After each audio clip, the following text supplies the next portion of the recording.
Welcome to the GSMC Fitness Podcast, the show that helps you sort through all of the trends, new and old, of the fitness world. We'll talk about yoga, running, Zumba, weightlifting, and everything in between. Whether you've got your fitness routine down to a science or you're just starting out and looking for direction, you'll find educational and entertaining information on the GSMC Fitness Podcast.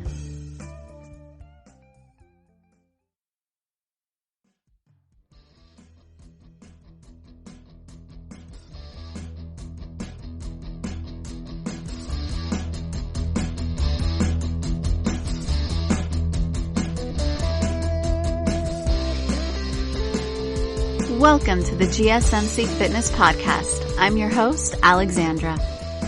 Today, we're going to be talking about intermittent fasting, napping, and healthy routines, how to keep up with healthy routines. So first, intermittent fasting. What exactly is that? We've heard that term thrown around maybe, or maybe we've never heard of it before, but it's become pretty popular, and I can see why. It's a pretty effective way of eating. Now, that's the key description, isn't it? It's a way of eating. It's not what you eat. You could call it a diet, I guess, but it's not really a diet. You're not adjusting what you eat necessarily. It's simply about when you eat.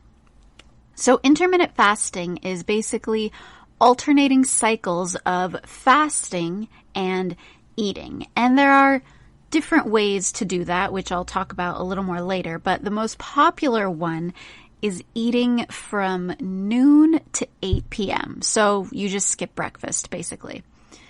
And you make sure you have your dinner before 8 p.m. Don't have it too late. So that's called the 16-8 method, I believe.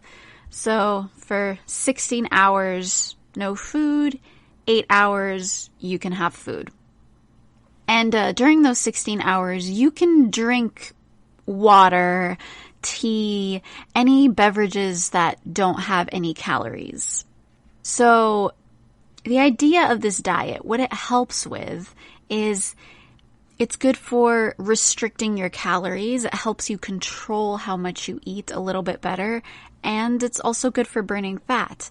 So it's really good for anyone who wants to lose weight. And even if you're not trying to lose weight, I wouldn't worry about losing too much weight. You won't go down too far. It's actually a very healthy way of eating, and there are other benefits besides losing weight. It can help maintain a very healthy way of eating, which also reduces blood sugar and helps with insulin levels. And it's amazing for the metabolism. And on a side note, besides the health benefits, it saves a lot of time. It saves time on meal prep and cleaning, because with this way of eating, you're technically eating a little bit less, and that's less meal prep for you and less cleanup time for you too, which is great, especially if occasionally you like to eat out. Well, there you go, even less cleanup right there. So it's definitely a time saver, which is awesome, along with all the health benefits. So another interesting benefit it has is it increases the human growth hormone. Now, why is that helpful? Well, this hormone is really, really important for everyone, but especially if you're working out. It's super beneficial because obviously it helps with our growth, and it helps with cell regeneration and cell reproduction. So that's extremely important for exercise because it helps repair the torn muscles that you strained while you were exercising. And it also helps with any injuries. So when you work out, it's inevitable you're going to get a small injury. Maybe you didn't have the exact form right, or you pushed yourself a little too hard, or maybe you tripped or dropped something. Whether it's a minor injury or an injury that needs a little more time to heal, the growth hormone helps with that. And this diet it encourages the production of this hormone. So, get your potassium, get your protein in there to help heal, but also this hormone is good for that as well. So besides the 16-8 method, there's also there's lots of different ways to eat in this way, but there are two other super popular diets like this. One of them is the Eat, Stop, Eat, which is you don't eat for 24 hours. So from dinner to dinner, you don't eat. And I believe it's 2 times a week. So you pick whatever days it is, and you just fast for those days. Now that can be dangerous because you don't want to gorge when you go back to eating. So you have to be careful with your mindset and how you go about doing this. I would say plan the meal, especially the first meal and first snack after the fast. Plan that out very specifically just to help yourself stay on track and not gorge. You shouldn't be super, super hungry, especially after you get used to it. But in the beginning, just be conscious. The other diet that is super, super popular is the 5-2 diet, which is 2 days a week. You only eat 500 to 600 calories. And then the other days of the week, you eat normally, whatever regular calories that your body needs to consume. Now, the thing about these diets is just because you're fasting doesn't mean that's an excuse to eat badly. Okay, it does cut down on calories and fats. It definitely helps you control that a little bit better because your meals are in general less time to eat, less food to eat.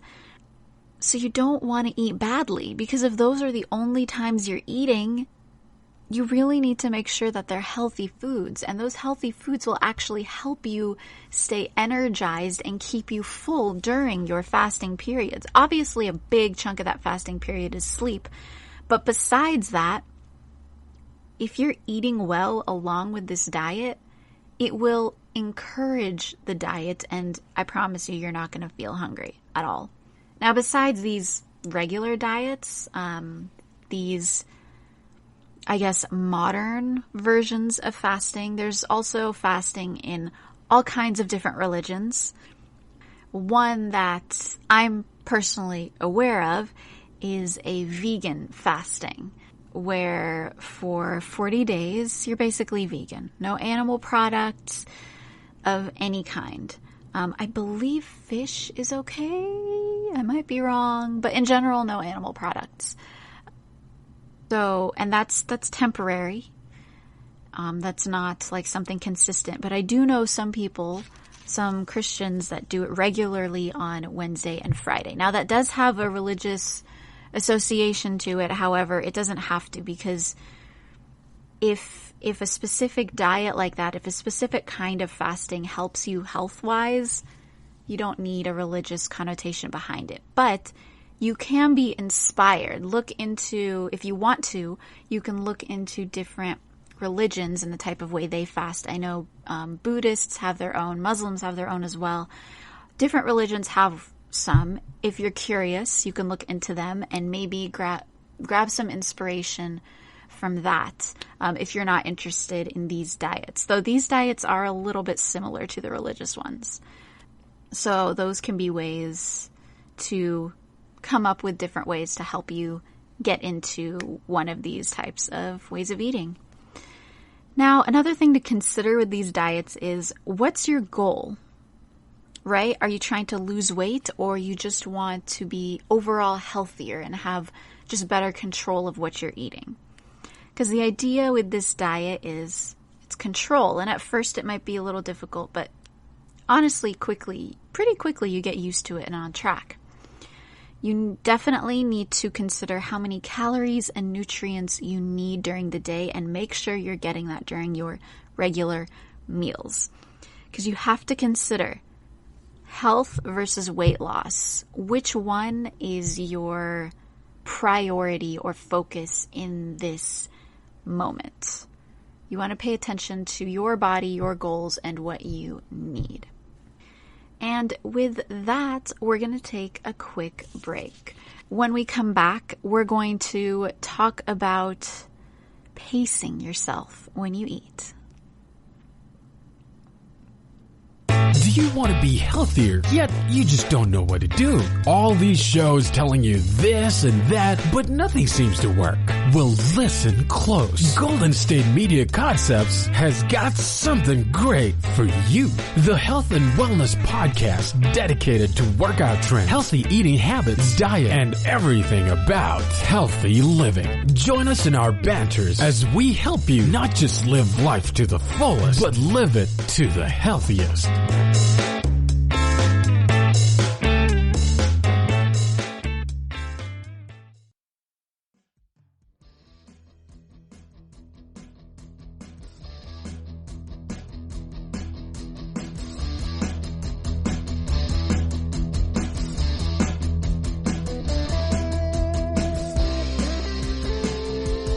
Welcome back. Earlier we talked about intermittent fasting, and we're going to continue on the food note and talk about pacing your eating.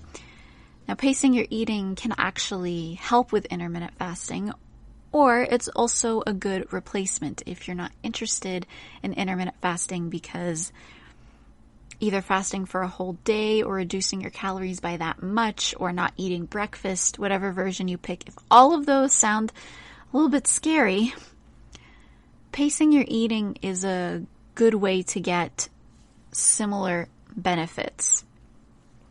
So I'm going to tell you right now, you're probably eating too fast. Most people eat too fast, and it's not really our fault. We're kind of raised that way. We have to hurry for whatever reason. When we're kids, we have to be here, and here.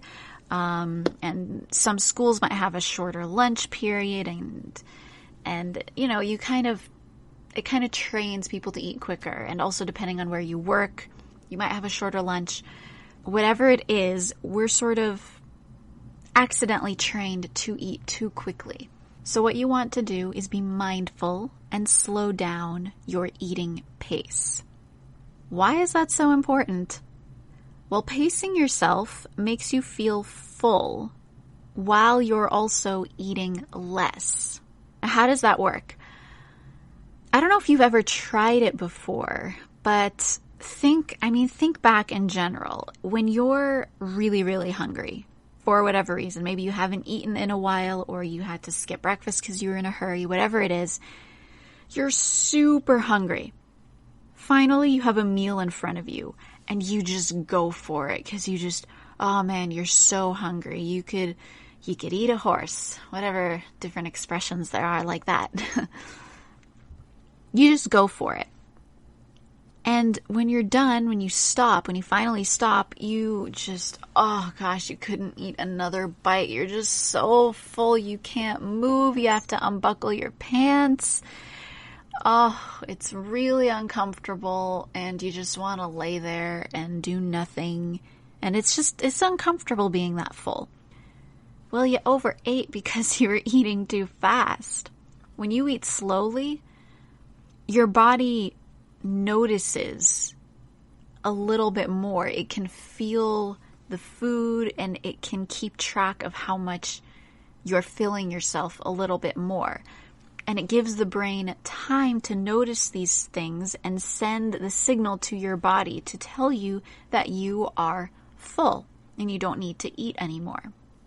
So when you pace yourself, it's a great way to control your portions, to adjust them, and it'll help you drop some weight, drop some calories, drop some fat, whatever it is. It will help you with that. And if you're not trying to lose weight, it's still a healthier way of eating and will just help you health-wise, because it also helps you control your blood sugar levels, actually. It's better for your body to keep track of everything that's going on food-wise. Another good thing about it is if you're pacing yourself, you have less cravings for things because you're enjoying your food. You're enjoying what you're taking into your body. And because you're taking your time and enjoying the food, not only do you get full faster, but you have that enjoyment, and therefore you're probably not going to want dessert anymore. I can't tell you how many times I've gone out on a date or gone out with friends, and we were going to a specific restaurant that I knew they had a dessert that I loved, and I was like, oh, I want that. And then I ate, and I was like, no, never mind, I am full. When you pace yourself, you don't want dessert anymore. If you do want dessert and you're on your cheat day, that's fine. Don't eat quickly, just eat less. Stop eating the meal before you're full. Have a little break in between if you need it, and then have your dessert. If it's your cheat day, if you need a break, that's fine. So to pace yourself doesn't mean take your bite, swallow it, sit there, and then take another bite, swallow, sit there. That's not what I mean by pacing yourself. Please don't do that. Ugh, that just sounds uncomfortable. You really have to chew your food well. It is so bad to swallow constant big chunks of food. That puts strain on your stomach, on your metabolism, and it can cause your digestive tract some problems. So you want to be careful. You want to make sure you chew your food well. Don't stress about it. Don't sit there and count. Unless counting helps you, that's fine. You don't need to stress, but just take your time. Chew your food. Swallow. You'll be fine. And what will help with that is taking smaller bites. Take smaller bites. You'll be fine. I promise. You'll finish your food. You'll enjoy your food just as well if you take smaller bites. It's not going anywhere. And it's not going to freeze while you eat. I promise. It will stay warm. So don't worry about any of that. Pacing yourself is amazing because, you just automatically, accidentally make smaller portions of food for yourself. This is a good way of learning what portions you need to be eating. Because if you want to cut down your portions, but you're not sure exactly by how much, and you're not necessarily counting calories or anything like that, try this. Just eat your meals slowly. When you feel full, stop, and then you know roughly what size portion you need to eat. And this will adjust throughout the day, depending on your workouts, what you're doing, but over time, you will have a good grasp on your portions. And as you're trying to lose weight, this might change over time. Just naturally, your body over time will just get full faster with less portions until finally you have an adjustment that you can work with regularly. Just make sure you don't binge. Just keep track of how you feel while you're eating and be patient with yourself. Make the time to take your time when you eat a meal. You'll enjoy the meal more, and it's just beneficial all around.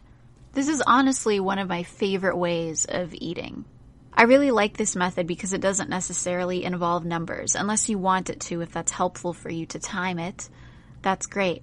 But if you don't want it to, it doesn't have to involve numbers. It's just a natural way of helping you out. And with that, we'll take another break. When we come back, we're going to talk about napping.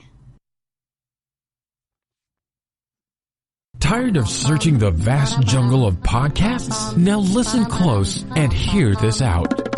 There's a podcast network that covers just about everything that you've been searching. Hey! The Golden State Media Concepts Podcast Network is here. Nothing less than a podcast bliss with endless hours of podcast coverage. From news, sports, music, fashion, cooking, entertainment, fantasy, football, and so much more. So stop lurking around and go straight out to the Golden State Media Concepts Podcast Network. Guaranteed to fill that podcast itch. whatever it may be. Visit us at www.gsmcpodcast.com. Follow us on Facebook and Twitter, and download us on iTunes, SoundCloud, and Google Play.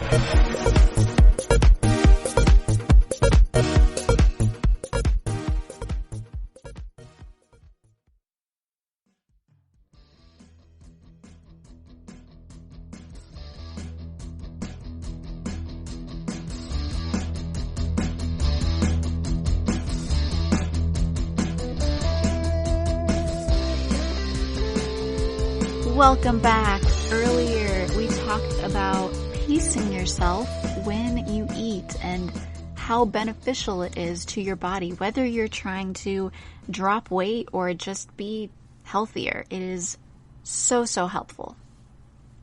Now, let's talk about working out a little bit and what happens to your body after you work out.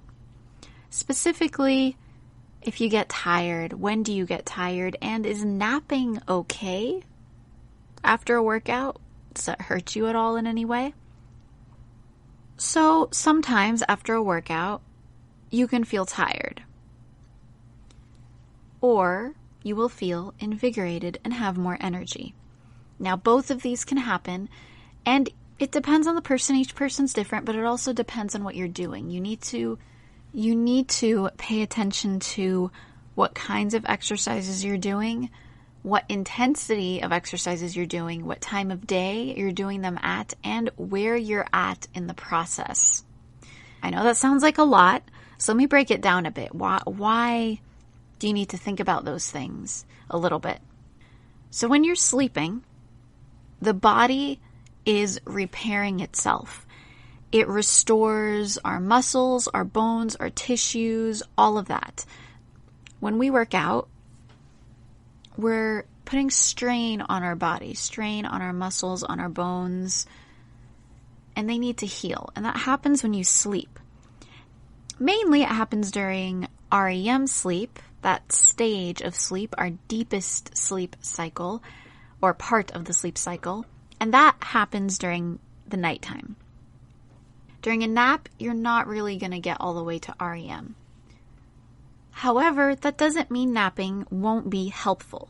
If you really do feel very tired after a workout, go ahead and take a nap. But make sure it's short. 20 to 30 minutes, max. If you take an hour-long nap, you're going to accidentally end up taking a 2-hour-long nap, and then you're going to wake up and you're going to be groggy and grumpy and disoriented, and it's not a good time. So just be careful. If you can tell, I'm absolutely speaking from experience. Make sure your naps are timed and short, and they are definitely helpful and can give you a boost of energy for the rest of the day. However, if you need to nap after a workout, it could be a sign that you're overdoing it, especially if you're new to working out. If you're new to working out, this is why I recommend pacing yourself and adjusting as you move forward. Don't try to do anything insane because you want insane results. Obviously, it's great to push yourself and work hard, and you know your body and you can feel the results, you can feel the effects on your body. So make choices based on that. But my recommendation is take your time, push yourself, but don't overdo it. If you consistently need naps after every single workout, you need to adjust your workout. Because in general, workouts make you feel invigorated. They give you energy. Most people usually feel energized after a workout, especially if you're one of those people that takes shorter workouts in the morning. They're great. You have more energy throughout the day, because how it works is when you exercise, your body creates this stress hormone called cortisol. And so that can prevent you from sleeping and prevent you from getting a good night's sleep. which is one of the reasons a lot of people recommend morning workouts.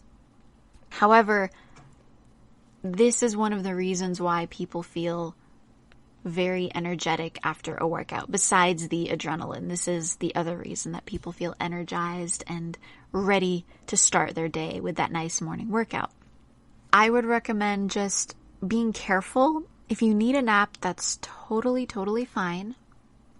But I personally don't think it should be a regular thing, especially if you really feel that exhausted after a workout that you're gonna pass out. You have to sleep immediately. That's not a good sign. You need to be careful and just adjust your workouts. Now, it definitely makes sense for, let's say, an athlete or someone training to get very, very sleepy because they're pushing themselves, they're working hard, so they're going to get sleepy. But I feel like for the average person who's just doing a regular workout to get in shape and be healthy, you don't need to be pushing yourself that hard to get great results. I think every once in a while, a nap is fine if you need it, but not all the time. Not all the time. Adjust your workouts as needed and try to work out in the morning if you can. If you can make time for it, I recommend morning is better because once you adjust the timing and intensity of your workouts to suit you, to where you feel energized and not tired, it's a great start to the day. You will have energy the entire day, but you will also be more tired at night and be able to sleep the 7 to 9 hours they recommend adults sleep. So you will sleep better at night with these workouts. You're not going to be energized like you're on caffeine or something.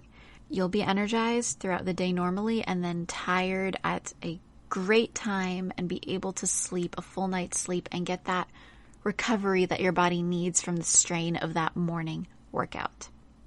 All right, we're going to take another quick break, and when we come back, we're going to talk a little bit more about feeling tired with workouts and what exercises keep you awake or make you feel tired.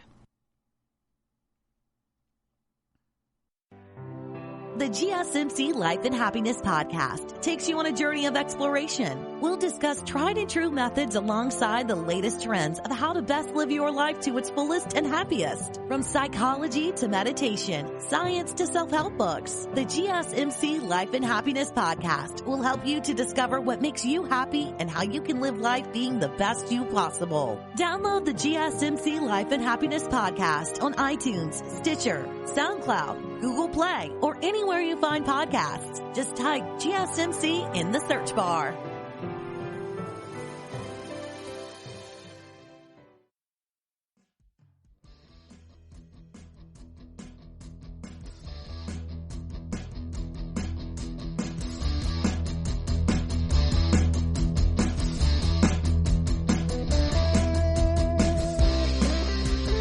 Welcome back. Earlier, we talked about napping after a workout. Is it beneficial? Is it harmful?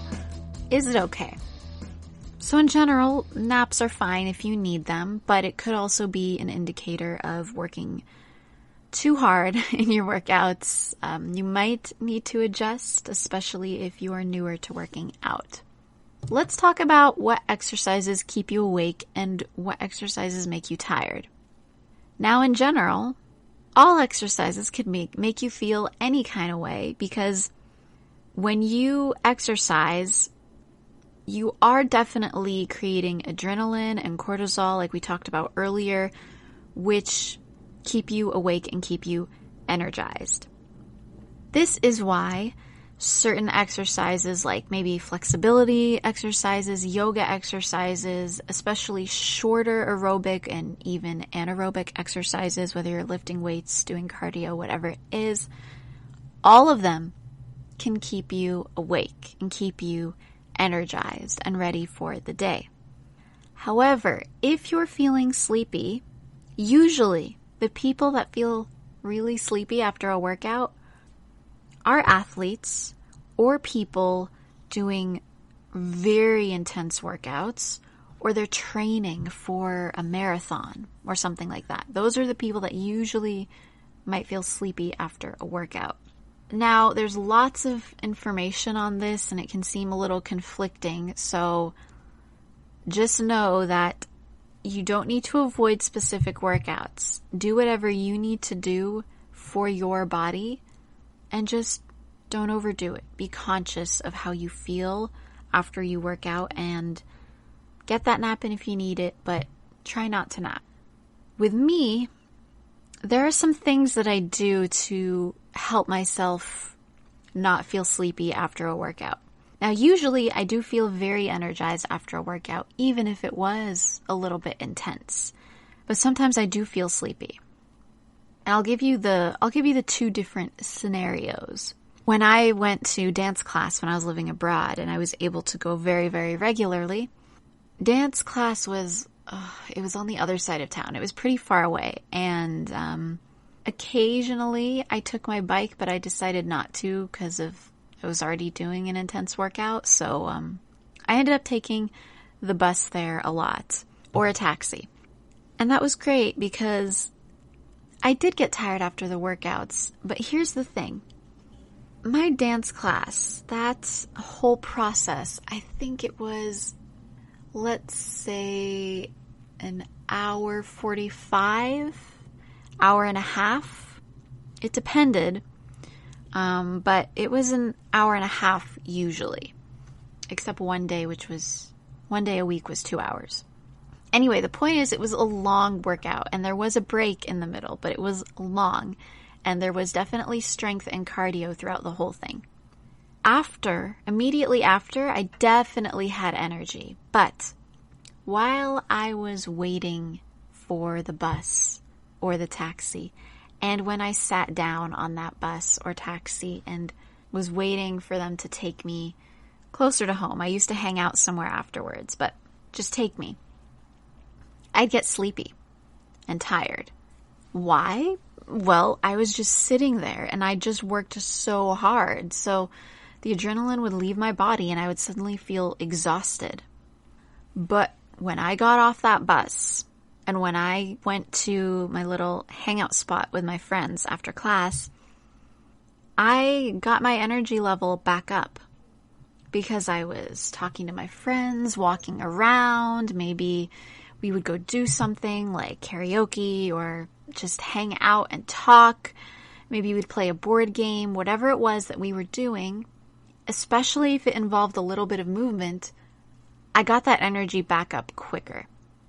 And I kept it until I was tired again, just from a long day.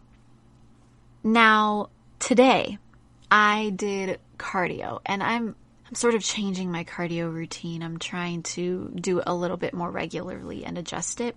And yesterday was my first day of that adjustment. Today is the second day. And yesterday, after it, I felt great. I felt fine. I felt energized. Today, I felt so sleepy. I did not take a nap, but I felt like I didn't want to do anything at all, and I was very demotivated the whole day. The reason is when I got back from my jog, I had to sit down and do work because that was the plan today. I had to sit down and do my work. And there lies the problem. I had to. I sat down and did nothing but work at my desk right after an intense new workout, the second day of it. So I'm already a little bit sore and I was tired. And I'm still a little bit tired, like I can feel it. Now, with these experiences, in my opinion, if it's possible, after your workout, keep moving. I'm not saying do anything crazy, do anything intense, but keep yourself engaged and excited and moving around. Now, I know that can be difficult, especially if you work a desk job or if for some reason you have to sit stationary a lot. This is why you need to move around at those jobs. You don't need a standing desk, though. If you can have one, that's helpful. But try to keep yourself moving in some minimal way after a workout, and that will help you not be sleepy. If you need to rest for a few minutes, fine, sit down.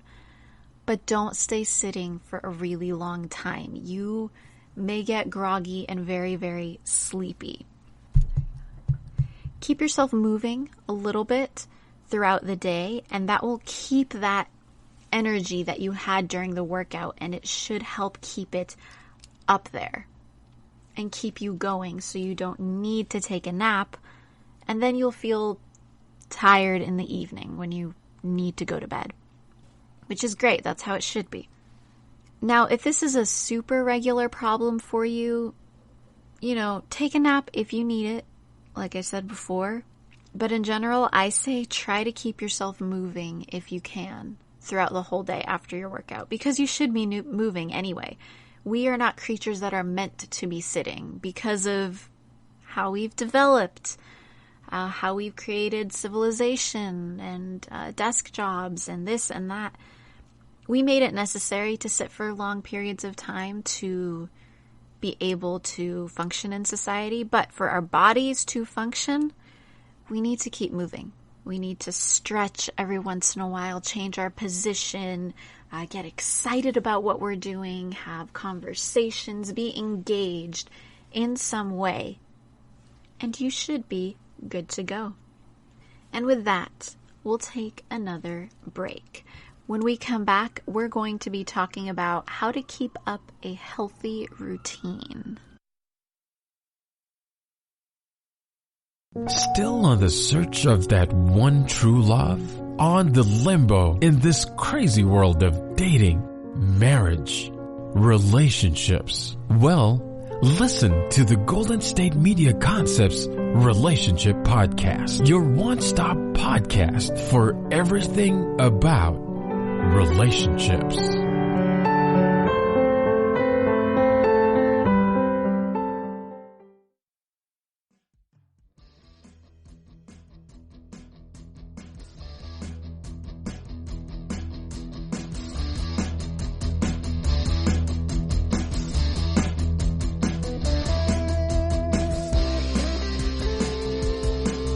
Welcome back. Earlier we talked about napping and how to not feel tired after a workout. What workouts affect how we feel after, whether energized or tired.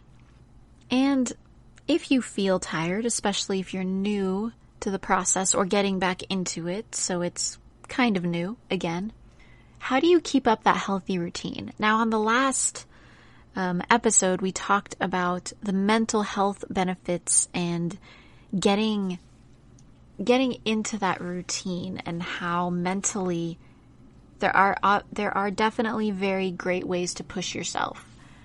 But physically, how do we keep up that healthy routine? Well, there are more concrete things you can do besides changing your mindset. And the simplest one, of course, is to plan your day. Do you have a to-do list? Put workout on the to-do list. Don't have it in the back of your mind that you need to work out, but if you can't, you don't.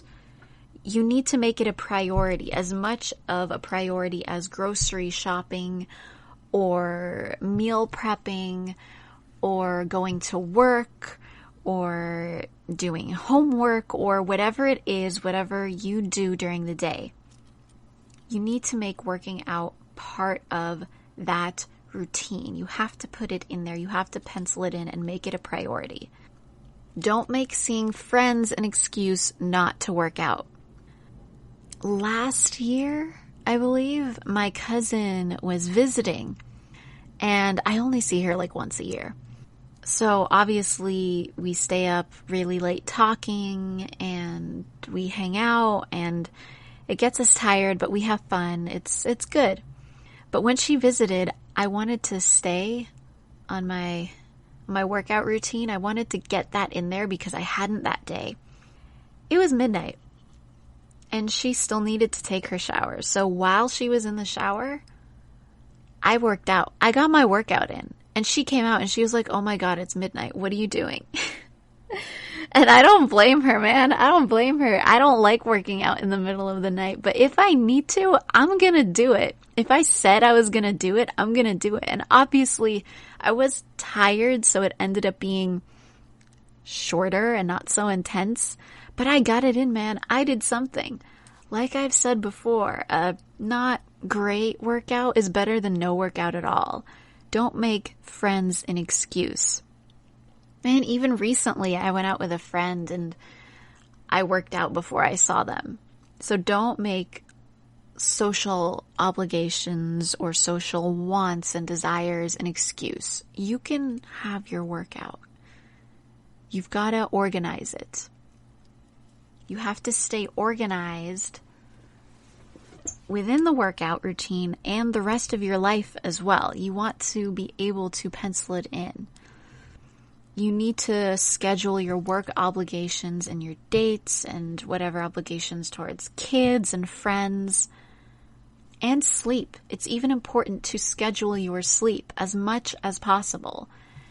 If you can't make it the exact same times every single day, have a range. I need to be in bed between this and this, so that way I can wake up between this and get my workout in. You have to think of it in this way. You have to connect all your obligations for the day, so that way you're not stressed out. You're getting everything you need to get done, and you don't feel guilty because you prioritized everything else over working out. Now, bad days happen. Don't stress, but don't lean into it. If a bad day happens, you can't let that continue. You can't break your good pattern, your good schedule. Keep the bad day, accept it, it's fine. Just make sure you get back on track. For example, again, today, I was sore, I was tired, I just felt exhausted. I worked out, but it wasn't as great as it was yesterday because I'm doing something new. It was a little more taxing than my other workouts. And now I know that tomorrow I need to take a break on the cardio and focus on strength because I don't want to overexert myself and I don't want to be discouraged from doing cardio the way I'm doing it now, this new way. I don't want to discourage that. So I've accepted today wasn't great, but I still got in a workout. And then tomorrow I'm adjusting my plan. I'm adjusting it. I was planning on going for a jog if it was nice out, but I don't think I will anymore. Because if I push it too much, I'm not going to want to anymore, and I'll just stop. And if I stop for a few days, I'll stop for a whole week, and then I'll stop for good. So I can't do that to myself. I will work out tomorrow, just not necessarily what I originally planned to do. You've got to plan ahead and be flexible enough to adjust if that's what you need. Do you have something coming up? That's fine. Reschedule your workout. You can make it work. For example, oh man, what was it? Last week? Maybe it was last week. I don't remember when it was. It might have been a few days ago. Anyway, I dedicated a whole day to a very full workout, schoolwork, and prepping for the podcast. My whole day was filled with that. And I planned it that way. I wanted to get all of these things done that day. And because of that, I postponed seeing a friend until the next day because I wanted to get everything done. I had a plan and I stuck to it. I wasn't not going to see my friend, but I made my priorities for that day. And I really pushed myself to make sure I finished everything and I got in my full workout. And even the next day, I made time to have a smaller workout, but still a workout that morning before I saw my friend.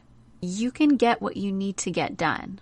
You just have to be on top of that schedule. All right, we're going to take another break, and when we come back, we're going to talk a little bit more about routines. I'm going to give you some specific examples. We'll be right back.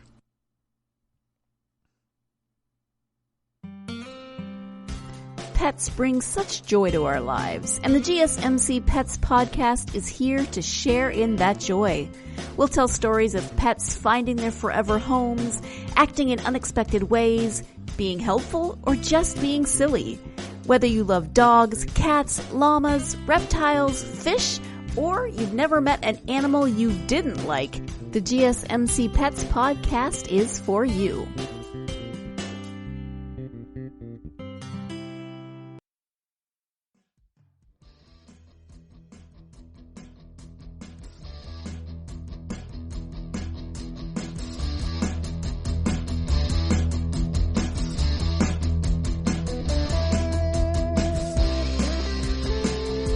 Welcome back. Earlier we talked about keeping up a healthy routine. I'm going to give you some daily routine examples because it's one thing to say, oh, you have to make your schedule, you have to make working out a priority, you have to have a routine. But it's another to actually sit down and make that routine because sometimes you just don't even know where to start. So I'm going to give you an example. I'm going to give you a standard example, right? Let's say you work a 9 to 5. What's the first thing you do when you wake up? I recommend drinking water. You can either drink regular water or lemon water. Both have their own benefits. Both are good. But first thing you should do in the morning is drink some water. That's a super, super healthy way to go. Then, hopefully you made time for this and you woke up early enough. Have a workout. Even if it's short. I don't care how short it is. I don't care if it's 5 minutes. Have an intense 5-minute morning workout. You will wake yourself up. You will feel invigorated. You will have more energy for the day. And guess what? You're forced to keep moving to get ready for your day. So you keep that energy level up. You're not sitting and resting and getting more and more tired. So get that short workout in. Take your shower. And have your breakfast. Look at that. You already made yourself fast for a little bit, had a workout, and now you're having breakfast. You had your workout to keep your energy level up and get yourself really hungry in the mood to eat. And now you can eat a healthy breakfast, mind you, something filling, whole grainy, proteiny, something to keep you full. And then it's time for work. While you're at work, stay hydrated. If you can't snack, that's fine. Just make sure you stay hydrated. Then comes lunch. Okay, have your healthy lunch. Pace yourself. Time it. Then you go back to work. Stay hydrated during that. Okay, work's over, going home. Not quite dinner time yet. Or it could be dinner time. Depends. If it's not, have a snack. If it is dinner time by the time you get home, maybe you can plan it so that you have a healthy snack in the car waiting for you. Relax. Dinner. Relax. Maybe snack. Not sure. Stay hydrated throughout all of this. And then bedtime. Okay, that's pretty simple. The main part of the workout was in the morning. The main part of the schedule was in the morning. Because you had to wake up early enough to include the workout in there. A short workout, so gotta make time for it, but it shouldn't mess up your routine too much. It shouldn't affect it too much. Just make sure when you're at a desk job to take breaks. Actually, I was hanging out with a friend the other day, and he was telling me, how do you stay so in shape?